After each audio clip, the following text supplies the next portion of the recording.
This is a Sports Catastrophe production.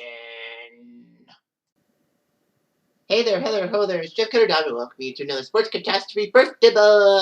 And the birthday boy for today, February the 23rd, is a New York Mets icon because he's collecting $1 million every year for so long. And he still has to get paid. He still got to get paid till 2035, and it's in 12 years. However, if you're looking at the video and you see the picture of Bobby Bonilla, you'll know that, that's not really the Mets stuff from his second run. Yes, for all you know, Bobby Bonilla actually had 2 stints with the Mets, and that picture comes from his first stint. The second stint is when he had that Bobby Bonilla Day thing. But anyway, might I digress? He's now 60 years old. So anyway, this is Bobby Bonilla's career. We'll get to the whole Bobby Bonilla Day thingamabobby later. Anyhow, so he played baseball in the Bronx in high school. He was not selected in the draft and actually went to the New York Institute of Technology for a degree in computer science. However, Pittsburgh signed him because their scout, Sid Thrift, found him at a baseball camp in Europe. Pittsburgh looked good to have him, but because of an injury, he was left off the roster, and the White Sox acquired him through the Rule 5 draft. Now, to explain the Rule 5 draft is that players who are on the 40-man roster at the end of the year cannot be drafted by other organizations. Sometimes they leave players unprotected, but of course they have to have so much experience to not be going to free agency. If they're not eligible for free agency, they can leave them off the rosters, and then other teams can pick them up.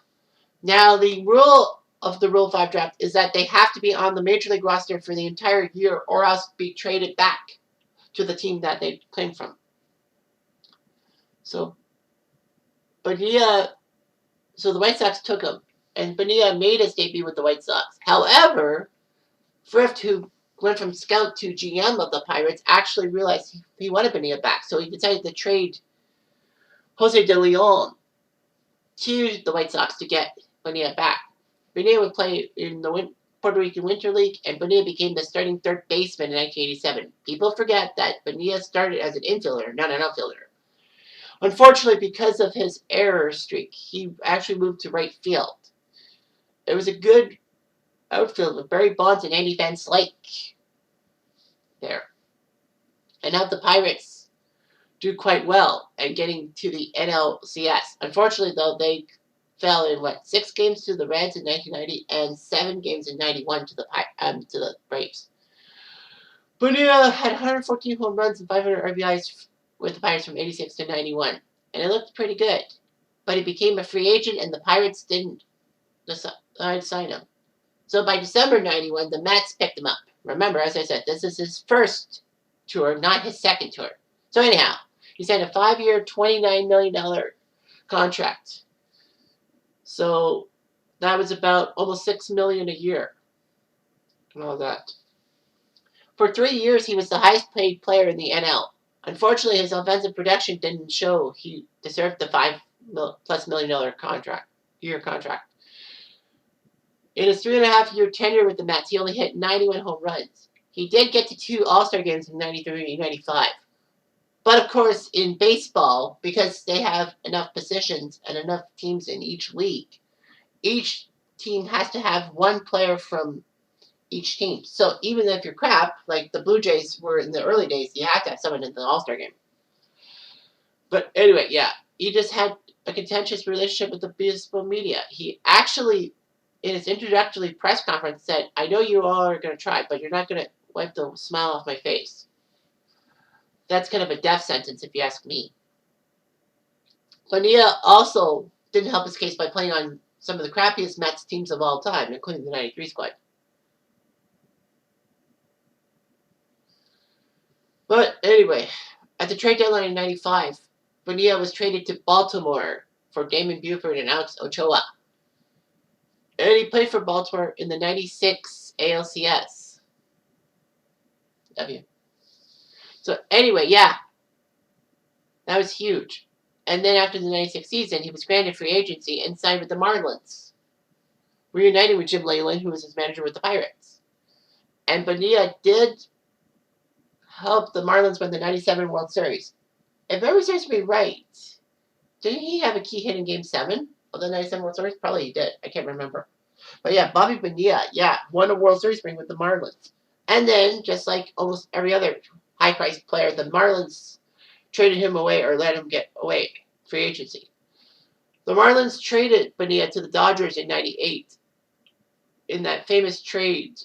Well, also going to the Dodgers were Jim Eisenreich, Charlie Johnson, and Gary Sheffield in exchange for Mike Piazza and Todd Seal. So that was a huge move for the Marlins to get Mike Piazza. And then a week later, they traded him to the Mets, if memory serves me right. Bonilla would actually hit 237, 7 home runs, 30 RBIs with the Dodgers. And then in 98, the Mets said, you know what, let's take Mel Rojas. Let's get rid of Mel Rojas and trade him and get Bonilla back. Unfortunately, though, he had his clashes with Bobby Valentine, who was the manager, and that cost him dearly. Lack of playing time.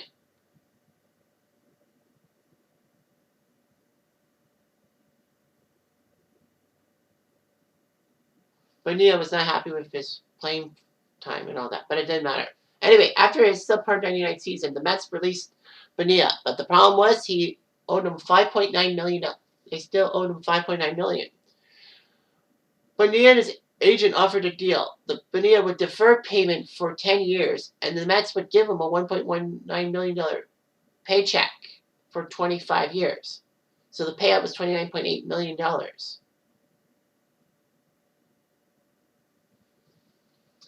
Which was kind of strange. He was owed $5.9 million and the paycheck of $1 million from 2011 to 2035. Should have been like 5 years. July 1st is known as Canada Day and NHL Free Agency Day most times. But it's now Bobby Bonilla Day because he gets the $1.19 million every year till 2035.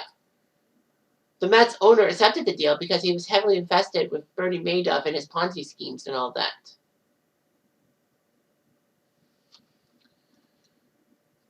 Anyway, he would sign with the Braves and play 114 games for them. Didn't really play much. And then St. Louis signed him. But injuries hurt him. So in his career, he got over 2,000 hits, so that's good. 6 All-Star appearances, 287 home runs, 1,173 RBIs. Not really the fantastic hitter he was, but, he declined. He had a wife for a while and 2 children, but they divorced in 2009. So anyway, Bobby Bonilla will be known for being a joke because of his $1.1 million contract that will go till 2035. I don't know why the Mets accepted that deal. They owed him $5 million, so it should have been a 5-year deferred payment deal. Not a 20-year deal. That's kind of weird. But, so he should be happy. But, he has to wait that long. But what if he dies? I don't know. Anyway, I'm going to do.